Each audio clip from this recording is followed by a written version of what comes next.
Welcome back to Sunday Night Spookies, the podcast dedicated to exploring the mysterious and the spooky unknown.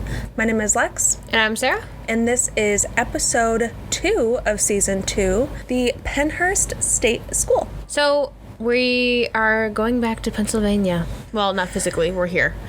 Figuratively. Figuratively going back to Pennsylvania. Yawn. Pennsylvania sucks. If you're from Pennsylvania, I'm so sorry to tell you that Pennsylvania They already know. Sucks. They live there, they already know. Yeah, they know. So we're going to talk about Pennhurst State School, or as you might know it, the Pennhurst Asylum. Everyone calls it the Pennhurst Asylum. It has never been labeled the Pennhurst Asylum ever. Until now that it's a haunted attraction. Now it's like there's actors and haunted walkthroughs and... It's a cheese fest, but... A cheese fest, yeah. But the Pennhurst State School was originally called Eastern State Institution for the Feeble-Minded and Epileptic, which is interesting that it specifically denoted epilepsy. Mm-hmm. It's located in Spring City in Chester County of Pennsylvania. It was located on 1,400 acres and had a multitude of buildings, and it was pretty much self-sufficient, just like the state hospital in TC. Yeah, Traverse City, sorry. So they had it. I have like a little map here, and I am going to read them to you because it's interesting to me. Mm-hmm. So the lower campus buildings had the administration building, the Philadelphia building, Quaker building, which housed the most difficult of patients, kind of like how Traverse City had the most difficult wing. Mm-hmm. This one had a whole building for difficult patients. The Rockwell building, Franklin building, Nobel, Union, Vincennes, Tinicum, the Industry Building, Penn, Devon, Mayflower, Limerick, Assembly, the Storeroom, the Laundry, the Whitman Building, which was their infirmary, where they had their own operating room, Wilson 1, Wilson 2, and Hershey. Lots of buildings on the lower campus. Lots of buildings. The upper campus was the Pershing, Buchanan, Audubon, Keystone, Capitol, Horizon. All of those were demolished in 2018 except the Horizon and the Pershing building. Then some of the other buildings that were to note was they had their own powerhouse. They had a treatment plant, director's house, greenhouse, dairy farm. They had their own firehouse, general store, barber shop, and even a graveyard, which I thought was pretty interesting. They buried the patients there / residents. Yes. On the property. Interesting choice. It's a big yikes, I think. Yeah. But when you think about it, where else? Because they didn't really have like family plots or anything. Right, and a lot of these people's families left them there. Right. Like that was like the thing to do if you had a mentally ill child, was to just kind of, here you go, and then pretend you didn't have a child. Right, you deal with this person. One? Yeah. Which is absolutely terrible.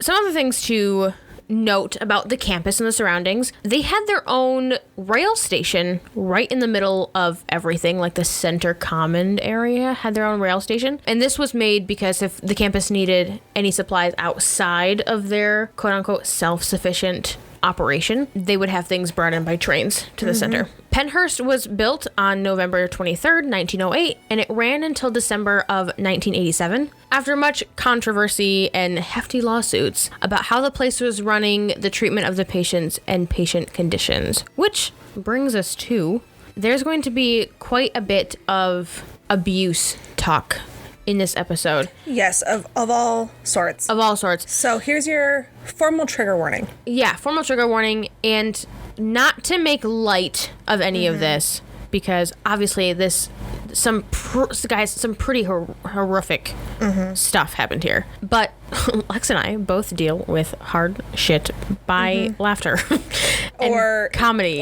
Yeah. So it's, if we're blasé about it, it's not that we don't care. It's not that we think lightly of any of these things. It's how we deal with our own trauma. We're a couple of ladies who have been through our own trauma, and we cope with humor. With very dark humor. So again, apologies. If we go there. Who knows? If we go there, we might not even go there. Who knows? And the utmost respect to these residents and the staff who worked here, because this place was hell on earth. Yeah, truly. Awful. So approximately 10,000 patients / residents. I've seen them interchange the word. Same. I think residents is more of a homely feel versus the word patients, but this was not such a homely place, I would not say. Quick side note, there is a Pennhurst preservation, it's like Pennhurst Memorial and Pennhurst Preservation Society, and I get some of my information from that website because they are historically accurate. However, they describe this place not correctly. Like, out of all the accounts and personal accounts that we have found and researched and whatever, they did a very poor job of really giving justice to how these people were treated. Just like a shiny veil. It was very much like the article that talks about, like, this is an overall general history of Pennhurst, just completely brushes everything under the rug. I dislike that. Same. So if you come across this website, don't believe most of the stuff. Like, I mean, it's historically accurate, yes, but like they talk about, like, despite some of the tragedies that happened here, patients persevered and there was hope. And no, there wasn't. This wasn't a whole lot of hope. No, not at all. And as you'll see. Sorry, continue. So, of the patients / residents that were there, not all were mentally or physically disabled. There was actually immigrants, criminals, and even orphans who could not find housing elsewhere. So it was like a catch-all. Yeah, just the catch-all. So people were brought to Pennhurst State School if they were considered to be unfit for citizenship or they posed a menace to the peace. So, yeah. So a catch-all for anybody that they deemed undesirable. Yeah. Well, and I even read that if parents had kids that were particularly troublesome and maybe gotten in trouble with the law a few times, they would throw them in here. I saw the same thing about ADHD. Oh, yeah. Because they were socially deviant, or with ADHD, they were so hyper, or, whatever the symptoms were. I don't want to generalize anything. But ADHD is not a condition that needs to be institutionalized. No, not at all. No. Not at all. So the intention of bringing them, I mean, obviously, to stop them from posing a menace to the peace, but to teach them skills so that they could function next to other members of society. Which is why it was called a school as opposed to an asylum. It was not intended to be a place to dump people. It was more of a place intended to dump people to help them be undumped. Yes. To be back into society. That's like the worst way to word it, but like... Yeah, that was the whole purpose, so that people would come here, they would go to school, they would get some psychiatric help if they needed, and they would supposedly be back on their feet, be able to function as a member of society. Yes. However, when people arrived, they would be labeled either as an imbecile or insane. Neither one of those sounds like a compliment. And which is the better of the two? I'm not actually sure. And physically, they would be described as either epileptic or healthy, because it was for the feeble-minded and epileptic. So the classification and the fact that they would put people who aren't disabled in some sort of way. They would label an orphan as insane and epileptic. Right. So that's not super far-fetched for the time.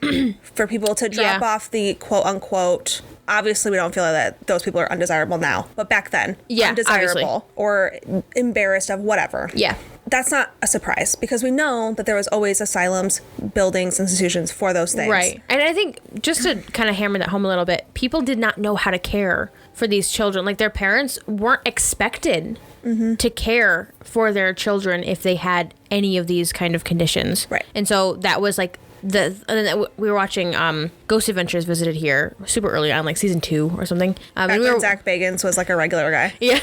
Yeah. And so we were watching it just to get a little bit more of a rounded out view of the place. And one of the guys that they interviewed that had worked there had said that, your priest and your doctor and your mother and your neighbor would all tell you that this was the best thing for them. It was so much better for this child to go and get care there, and for you to basically forget that you had another child. People didn't talk about it. Like, if you had a kid that you had to send there, that was a very hush-hush thing, and you didn't... Oh, this is my child, so-and-so. I also have a child who's being cared for. That didn't happen. No. You didn't talk about it. Nope. Which I think was that terrible, man. Over time, the Pennhurst State School began being described as the shame of Pennsylvania. I think there's a lot of other things that could be on that list. The shame of the shame. The shame of Pennsylvania, which is the shame of the U.S. Listen, if you guys are in Pennsylvania and you listen to us, we love you. Thank you so much for listening. We're joking. This is all joking. We had a bad experience in Pennsylvania at 3 locations that we tried to investigate. The whole weekend was kind of crap. But here's the thing. It's a joke. We obviously don't feel... I mean... we're generalizing. We're generalizing. And you know what? We're not the first podcast to rag on Pennsylvania. Small Town Murder from James and Jimmy, they rag on Pennsylvania too. So it's, it's all in good fun. It's kind of like how everyone makes fun of Florida. Like, Florida's for old people and meth heads, Like, that's why is that true, though? It's fine. Yeah, okay, sorry. Back to what the actual episode is about.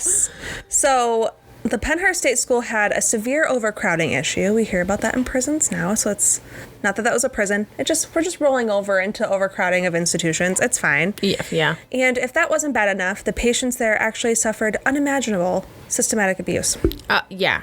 When we were doing the research for this and we were watching the Ghost Adventures episode, and because here's the thing, we could not find much specific detail. Like, I have a little bit from a court document that I have, but we couldn't find really much very specific, I was a patient here, this is what I endured, blah, blah, blah. Very generalized. Yes, until we got the court document and saw this Ghost Adventures episode, which they did a really good job on getting their information and exposing this place, so to speak. For what it is.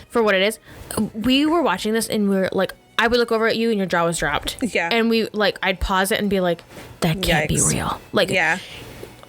It's so bad.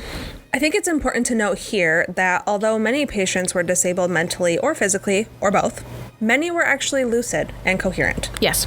So it's not just an entire institution of people who are just... who can't take care of themselves because they're so ill. Right. It's people are there. They can speak, hear, talk, move around. Not everyone, but not some. everyone. Yeah. Originally, the school was designed to house only 500 people, but by the 1960s, the institution housed over 2,700 patients, most of which were children. That's insane. That's more than 5 times what it was supposed to hold. Whoa. What? That is overcrowding times a million. It's huge. How did it get to that point? It's... right? Insane. Yeah. It's insane. So many institutions like Pennhurst would have recreation programs for art and education, stuff like that, for all of the residents.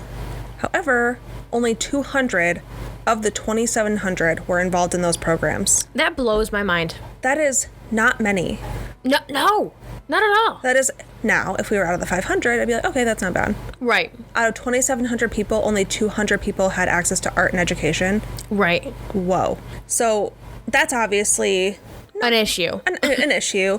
I don't know if it was lack of resource. I imagine, because they lacked in resources. The entire facility only had 9 medical doctors and 11 teachers, none of whom had any special education training. Oh my God. 9 doctors? For 2,700 patients. 9 doctors. 9. And 11 teachers. God. What? That is not enough. No, I would say that's barely enough for the 500 it was supposed to have. Right. Barely. Their budget was so incredibly limited that conditions only seemed to decline. To put it into context, the animals at the nearby zoo were allotted just over $7 a day for their care. But the patients at Pennhurst were only allotted $5 a day for each day of care. Most of that money going to the administration fee. Which, oh my God. Ridiculous. And then that aided in the steep decline in patient care. You don't have enough money. You don't have enough doctors. You don't have enough teachers, supervisors, nurses. There's not enough of any of it. For starters, most of the children did not have any access to daily clothing. Ew. Yeah. So either they're running around naked. Nude, which happened. Or dirty clothes. What? To me, that's one of the most basic necessities besides food and shelter. I think you need to have some kind of clothing, especially when you're in an institution with people of all ages and genders and whatever. I think that's important. To me, I'd be clothe the children is how I feel about it.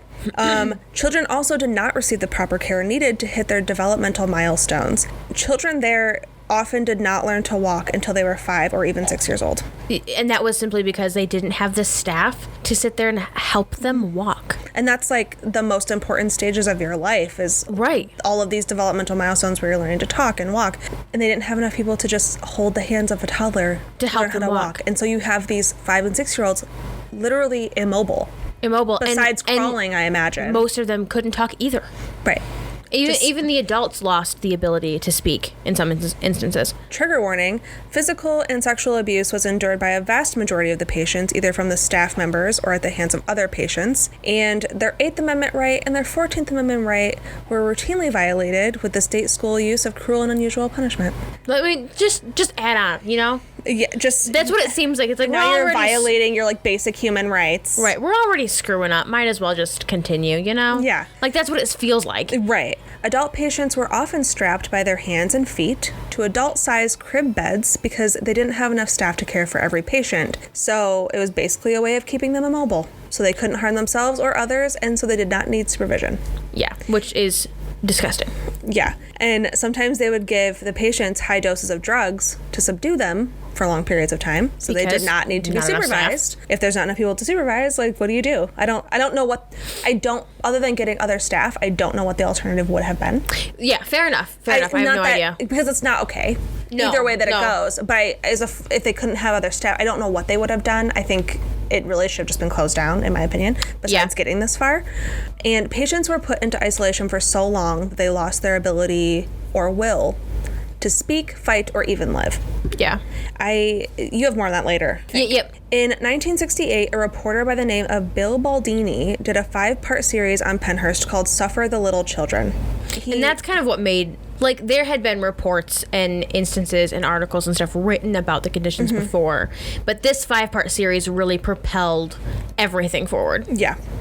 While he was there, he entered a room of 80 patients of all ages who were physically unable to walk. The room was full of flies and feces, and when Baldini asked the nurses there why this was, they responded that there was simply not enough staffing, and that resulted in only 2 nurses being able to care for 80 people. Only 2.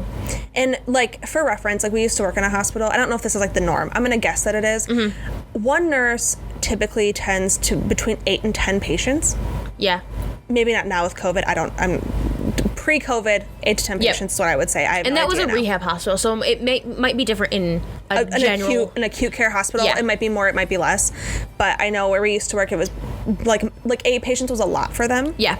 So to have 40 patients to yourself, or 2 for 80, whatever, it's a huge, there's no undoable way, there's no way that you could do that and provide the best care or even mediocre care at that point. Yeah, even bad care.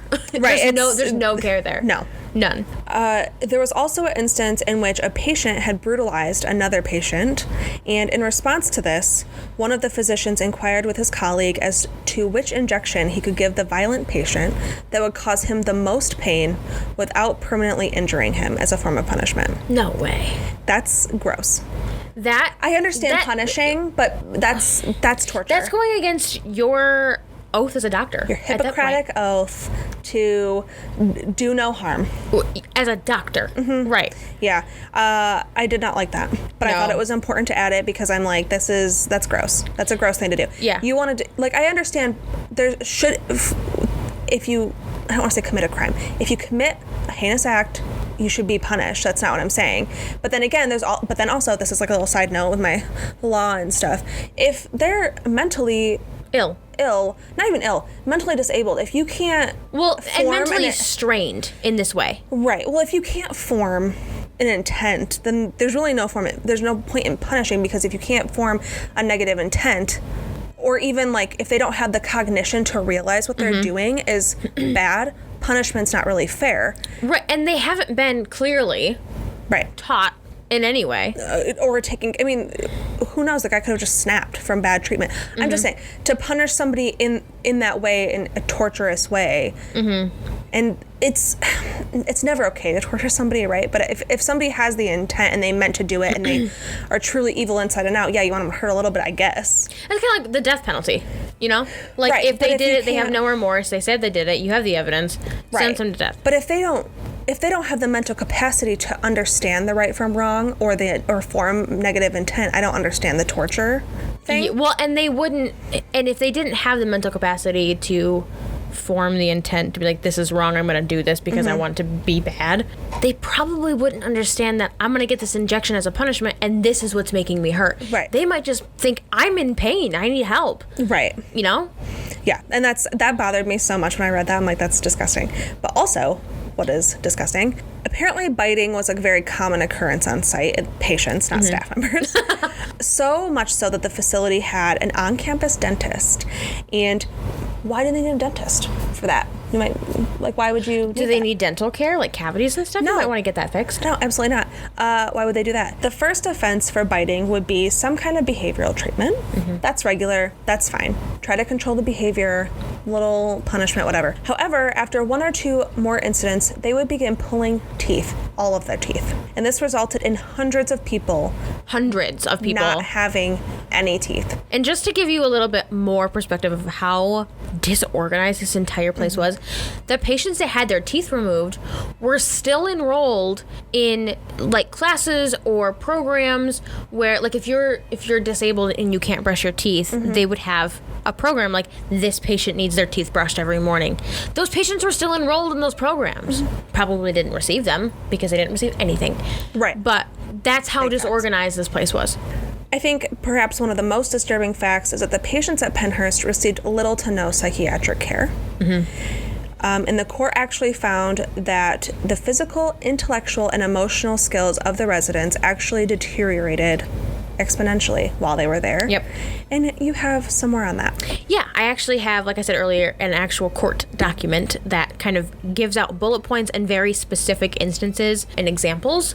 Warning, it's a little gruesome, just, like most of this has been. And about the psychiatric care, that's one of the first things that's mentioned in the court document. One being that there was no psychologist there during nights or weekends. Make that make sense. In an institution that is supposed to psychologically help you, on nights and weekends, there was no psychologist. You know what? I don't know about you, but on nights and weekends, my mental illness flits away. Monday through Friday, 9 to 5. That's it. And you know what's funny? I actually go to therapy during the weekend. Saturday morning, man. And you're an anomaly because the rest of us, our mental illness just flits away. Yeah. What's anxiety on the weekends? No, never. Excuse me. It is Saturday. But yeah, so, and like you might think, well, psychologist at night, that's weird. Like, a psychologist typically doesn't work nights. I mean, if you have a good one like I do, they work on weekends. Right. But if in a place like that where there is so much emotional disturbance and so many people, the list could go on, right? Patients are going to have emotional outbursts. They're going to have episodes. They're going to be insomnia.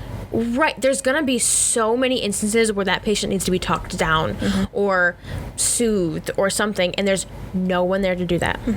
Because keep in mind, none of the teachers there, who are probably also not there, have no special education. No, and none of the nurses would have special education in this either. In fact, again, in a place where this is supposed to psychologically improve these people to be functioning members of society, on average, there would be less than 3 minutes of psychiatric care per patient per year, guys. Disgusting. Per year.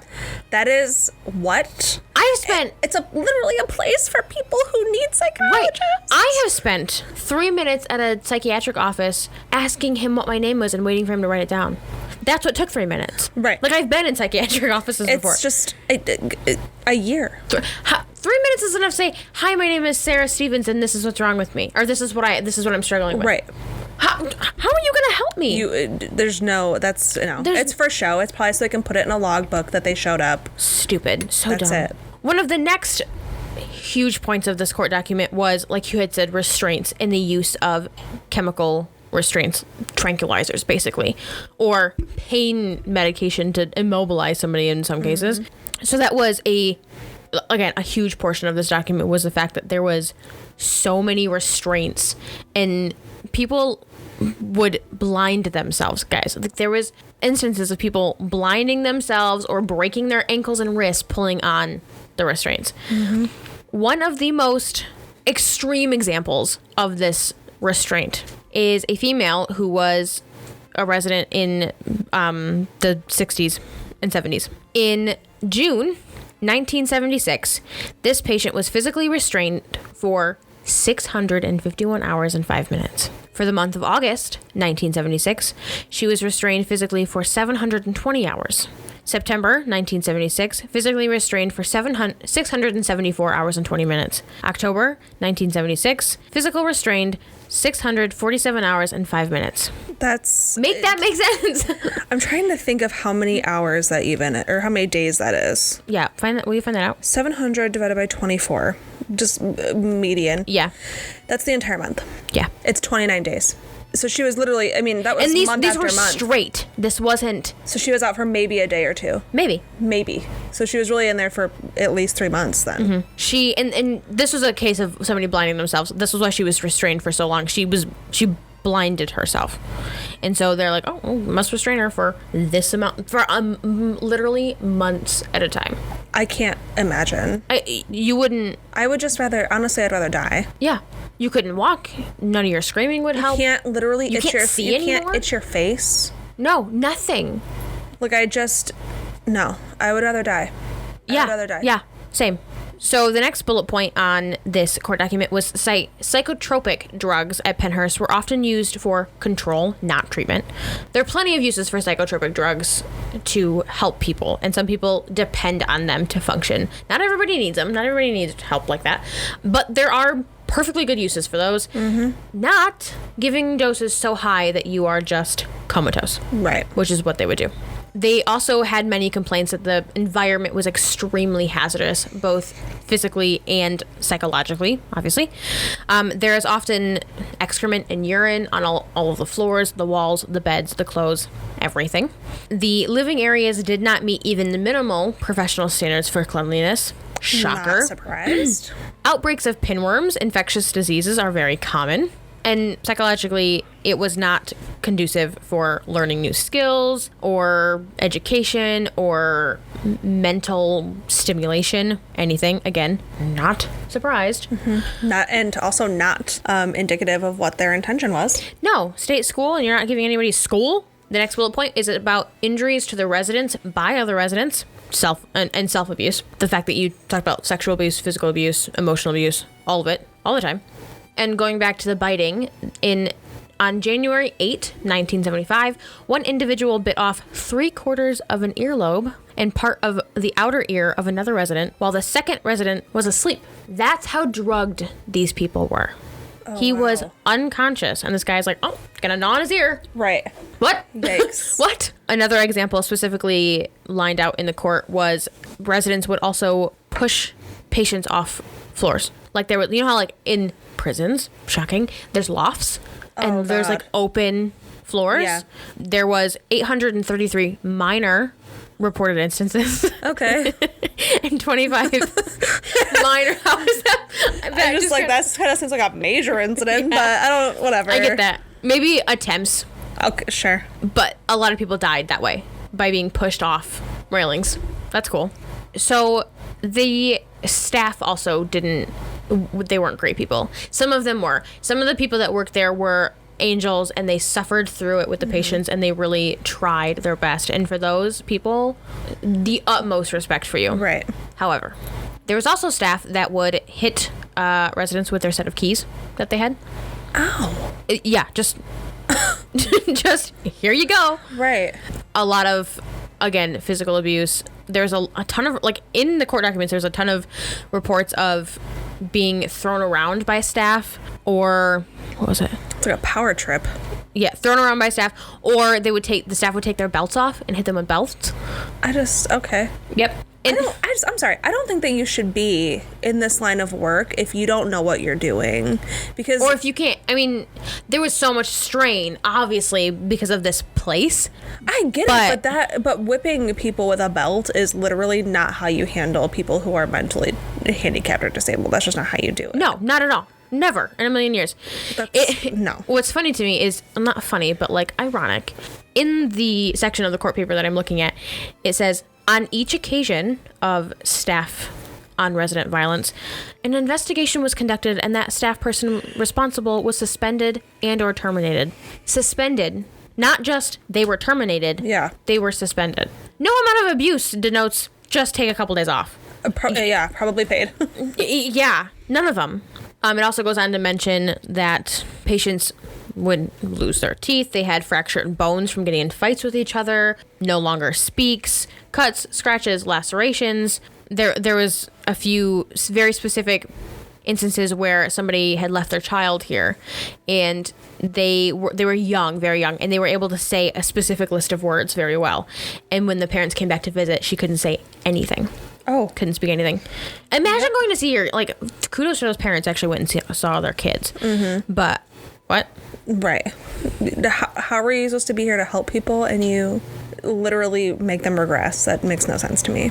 There's also reports and documents that for those family members who did visit the patients that were in there, a lot of the times, every time they would visit, there would be some kind of bandage, bruise, cut, something, always on these patients. There was always something new, or they were never unbandaged and fine, never. Right. Again, there's so much more in this court document about each individual plaintiff, because it was this versus this. There was many people. I went blind, I did this, blah, blah, blah, like just testimony after testimony after testimony. But this is the last little bit in here. And it says approximately 21 of the 45 living units at Pennhurst were locked to prevent individuals from leaving their living units. Those individuals over the age of 18 who have been voluntarily, in quotes, admitted to Pennhurst are theoretically free to leave the institution at any time. That's really important to note, that they are supposedly, if they themselves came in, I need help, I need to be seen, they were free to leave at any point. Just like if you go to a mental facility now and say, I need help, I want to be an inpatient, you can leave at any time. Right. Unless you're evoked or whatever. Unless you're posing a danger to yourself. Or right, whatever. right. Yeah. But the fact that all of these buildings were locked down and never opened, you're not free to leave. Right. Never. That's not free to leave. If the resident had stated that they wish to leave the institution, the staff determines that if the staff determines that there's no place for them in the community, or believes that the individuals are not ready to go to the community, the staff will petition to have them stay. That's okay. If you think that I have nowhere to go, do you have a home? Well, no, they can't leave. What? That's no. Shitty. So that is a very quick and cut down summary of the court documents. Obviously, there's much more. But when we were watching the Travel Channel for the Ghost Adventures show, they interviewed a former patient named Betty Potts, who, upon first view, did not seem like she needed to be institutionalized. In the way, I think, and I can't obviously speak for her, watching her interview, I would say she would need care. Yes. Yeah. I don't... Then again, it was a different time. And she could have gotten much more help than, before. Had it been now, somebody would have hired an in-home aide and she would have been fine. She was, cognizant, forming full sentences, talking. Remembering things. Right. I think institutionalizing her today would be an extreme overkill. Oh, I think. Yeah. I think she would have done well with an in-home aide had that been a thing. Yes. So she went to Pennhurst when she was 8 years old, and Zach Bagans was asking her questions, and she was talking about how she can recall times where she was so confused and restrained for long periods of time that she would just scream and yell because she didn't know what else to do. And if you've ever been so frustrated you could yell, imagine feeling that 24/7 and never getting relief from that. Right. And being confused about it. Yeah. As someone who has extreme amounts of anxiety all the time, I always feel like that. I'm never confused about it. I know why I feel like that. Right. But I cannot imagine feeling that and not knowing why I feel like that. I can't imagine that. That's so sad to me. And of course, I don't experience anything like these people experience. That's not what I'm trying to say. I'm trying to say that I know a relative of that feeling. Right. I can understand a small portion of that. She also was then forced into seclusion rooms because she yelled so much. When she was in these seclusion rooms, she said that she was left there for so long that she started banging her head against the wall just to receive some kind of attention from the staff. Not even necessarily care. Attention. Right. Just attention. You might be wondering, why the hell did you just tell me all of that horrible, brutal stuff? Well, because that gives you a little bit of insight of, if any place is going to be haunted, might as well be this place. And it is. So we had a really hard time finding specific ghosts that linger there. Yeah, like on the Queen Mary, there's this little girl whose name is this, who's this years old. Like, we couldn't find that. Well, I watched an episode of BuzzFeed Unsolved. If you don't watch that, do it. They went to the Pennhurst Asylum, and they briefly mention a little boy who has a toy airplane that he doesn't like other people touching. But that was really the only one I think they even mentioned in that episode. But a paranormal investigation group called the Shore Paranormal Research Society, they went there and they kind of documented all of the things they found in each of the buildings that they visited when they went there to investigate. That's pretty cool. So they have photos, videos, recordings of voice phenomena, and personal encounters with spirits there. Among those recordings, they have sounds of disembodied voices, uttering things like, "Go away," "I'll kill you," "We're upset," "Why did you come here?" They have a recording of an unknown male stating, "I'm scared," while a female asks, "Why won't you leave?" Oh. So they got a lot there. But in the Quaker building, which is the building that's supposed to house the most difficult, quote-unquote, patients. I don't know what that means. Just hard to handle. I don't know. Yeah. Hard to handle, maybe? I don't know. In the Quaker building, they found numerous shadows manifesting and dissipating at will. The shadows would include what appeared to be a small female child with long black hair, a hunched-over presence with long dangling arms, and the upper portion of bodies looking over and around obstacles. That kind of sounds like the Ring girl. Yeah. Kind of long black hair. Doors and a rocking chair have moved without anyone being near them. Great. An investigator was shoved from behind hard enough on a stairway to leave a deep red mark in the small of his back. An investigator was scratched on the arm by an unknown object when they were not by anything or close to any walls. Objects were being propelled in the basement, such as a pry bar, some sort of brass fixture, and various other unknown objects. That's a lot of objects to be. If you have to put the word various in there, that's a lot of unknown objects. Yeah, and like we've never experienced or seen anything. I would literally, pun intended, die to have something be thrown in the room that I'm in. I would. Yeah, I definitely would need to wear a diaper. I would love just gonna be honest. That's like the dream for me. But I can't imagine using the word various in that situation. Various like things were being strewn across the room. Huh? They also had multiple EVPs, or electronic voice phenomena, as well as EMF spikes throughout the building where there is no electricity supplied. So EMFs. If there's EMFs in a building where there's no electricity, then it's probably a pretty legitimate ghosty. Their psychic medium, Sharon, felt multiple energies there, including either a demonic force or a past life that was not a very nice person. In the Limerick building, they found the apparition of a woman in an old-style nurse's uniform and multiple EVPs. In the Devon building, they had unknown sounds and multiple EVPs. Mayflower building, they found shadow people numerous times. They found EVPs, and the investigators have been touched in that building. That's freaky. The Tinicum building had multiple EVPs, and an investigator had their legs touched. In the Philadelphia building, there were loud sounds and voices heard coming from the building, and investigators surrounded the building and entered it via the tunnel system, and so no one was in the building, nor could they have fled without being observed. Yeah. In the administration building, they found multiple voices heard at various times, and EVPs caught of what appears to be a toilet flushing. Weird. Very weird. But the building has no running water or bathroom fixtures. All right, well, so rules that out.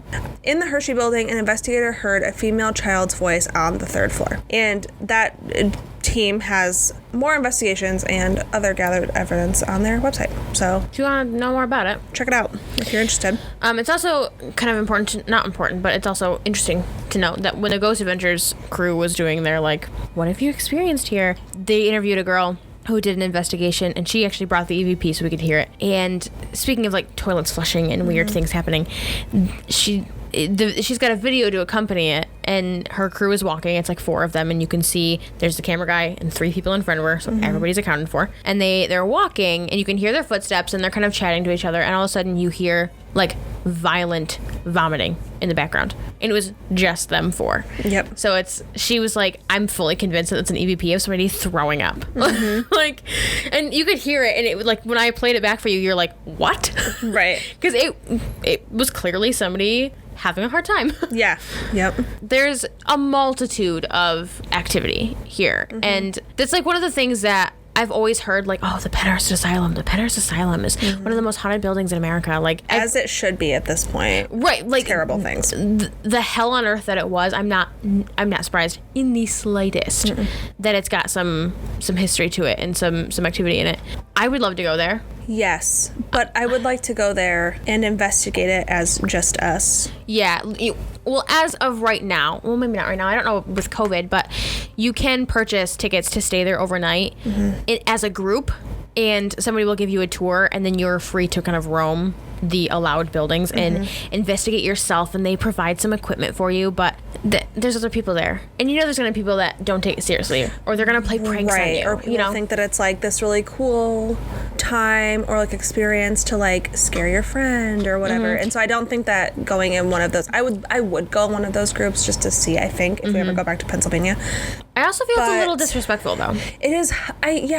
Because it'd be one thing if you were doing it with the interest of history, but they're not doing it in the interest of history because they're marketing it as Pennhurst Asylum, haunted attraction, or whatever. I think it'd be one thing if they were like, you can do a historical tour of Pennhurst State School that concludes with a paranormal investigation. But the way that it seems to me they have actors, and I think it's kind of insensitive. It's in bad taste, and I feel like doing that like whole overnight tour, like I said, there's gonna be people that are playing pranks, and there's gonna be people that go on there just because it seems cool to do, or they don't believe it or whatever. But as 2 people who fully believe in the paranormal and ghosts and spirits and lingering things, if I was a ghost that had endured the hell and terrible things that they did, and there was some dude and his friends over here chuckling and having a grand old time, in a place where that I literally wanted to die, I don't think that I'd be okay with that. I would be very upset. And so I think the fact that they have actors that you can go tour, and there's I don't know what they're doing in there. I don't know what they're doing, but I imagine it's not in good taste. It's right. The fact that you have actors at all in this place, I don't like it. And maybe if it was actors in the fact that, like, this is a nurse and this is the room that she would do this in. But if you have actors of patients there... Yeah, and we don't know. Don't know. We do not know what the actors are there for, but just the word actor in there, I don't like it. Yeah, so if you go to the attraction website, because that's what it is, it's an attraction, it's very gimmicky, I would say. Yeah. It's very like Pennhurst Asylum, like spooky, paranormal investigation. Right, like haunted tour. Like the goosebumpy type letters and stuff. It's very like... And I want to clarify, the haunted tour thing, I don't mind, because you can do that in good taste. Indeed. The Traverse City State Hospital, great taste. Yep. Like that haunted tour that we went on, we got so much information, and she was so respectful about it, and it was genuinely, this is all the information that happened here, and this is the things that people experience. We think it's haunted. Right. There we go. I will say that, side note, the Traverse City State Hospital tour ended cheesy. Like that one girl, like the girl that was like the... She screamed at the end, but like... In my opinion, that wasn't really in bad taste. It was just cheesy. It was stupid. Yeah, they didn't have actors playing patients or whatever. Like, the guide told a very spooky story, and then the assistant guide screamed from another room.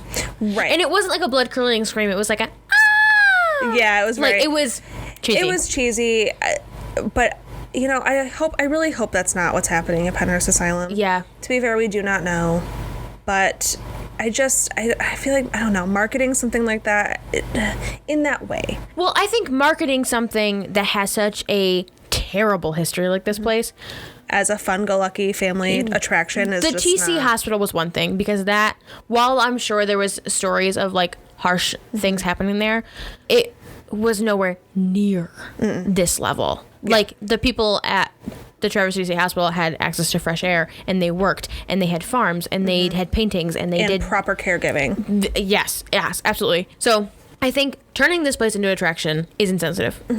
Case in point. Yeah. There we go. Yep. That's it. Long-winded way of saying it's insensitive. Yeah, if I sounded irritated and or / angry at this episode, it's because I was. Yeah. It makes me mad. I'm mad about it. Yes, absolutely. I am glad that it is closed. Because if it was not closed, I would petition for it to be closed. Yeah, I would go stand outside. I would be there picketing for it to be shut down. Yes. Because I can't. It makes me very angry. And no wonder it is very haunted because yikes. Yikes. Yeah. The word of the episode, yikes. That's yikes. Pennhurst Asylum, yikes. Yeah. So that is our episode on Pennhurst Asylum. Hopefully we get to go and explore and do an investigation one day. One day when we're slightly more famous and we can go maybe by ourselves. Hey, Zach Bagans went by himself. The other group seems kind of small. They went by themselves. I would like to go by myself. Right. So it's seeming like they let people do this, which I hope they continue to. If you have any more information, if you know somebody that was there, if you just want to say hi. Or if you have any connections to anybody that works at Pennhurst Asylum or the hook us up, man. Hook us up. We want to go. You can let us know any of that information, especially the hookup, on any of our social medias. We are on Instagram at Sunday Night Spookies, on Twitter at Sunday Spookies, on Facebook at the Sunday Night Spookies Podcast, on TikTok at Sunday Night Spookies, and we are now on YouTube at Sunday Night Spookies. So reach out to us on Reach out to us. We also have affiliate links in our description box. As always, this is like a housekeeping thing we do at the end of every episode. We have our spirit box, our EMF detector listed for our Amazon associates. 2 of our favorite pieces of equipment. We don't go anywhere or do anything without them. We have a link for Instacart if you'd like to get your groceries delivered to you, like I do. I hate going out in public in general. Especially grocery shopping. No one who really enjoys grocery shopping, let's be honest. No one nowadays. It's uncomfortable. Yeah, for real. So you can get your groceries delivered with our Instacart link if you'd like. We also have a link for our Buzzsprout. If you have a passion that you want to talk about, or if you know a lot about something, or if you just want to talk to a microphone in your basement, like we did. That's how we started. Use Buzzsprout. Use our link for Buzzsprout. It is the catch-all for podcasters, monetization, stats, views, listens, what have you. Everything is on that one website, and it's so easy. All of these links are affiliate links, so we do get a small commission if you use them. However, all of these goods and services are available without these links. We also have a support the show link. We are 2 college girls, and it takes some money to go to hotels and equipment and run a podcast and now camera equipment and, memory cards and external hard drives and all this stuff. Yeah, we're a mess these days. Yeah. So if you'd like to donate to our cause, that would be much appreciated. Every penny that we get donated to us goes right back into providing better content, more content, going on investigations for more better content. So it goes right back into benefiting you guys who listen, and even listening helps us tremendously. And now watching pretty soon here. And now watching, Not now, soon watching. Soon watching. So again, thank you for all your support and all you do for us. We hope you enjoyed this episode of Sunday Night Spookies. Join us next week for our episode about the demonic possession of Annalise Michelle. We haven't covered any demonic possessions yet, so I'm really excited. New episodes are released every Sunday evening. Thanks so much for listening, and as always, Stay spooky.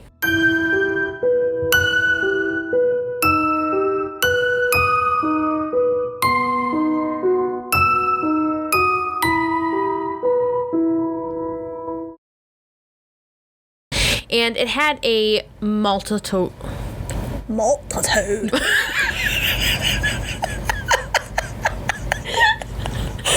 That was the greatest noise that's ever coming from your body. Which one? Multitude. It was really good, though. It was really good. I'll never be able to recreate that. Okay. Anyway.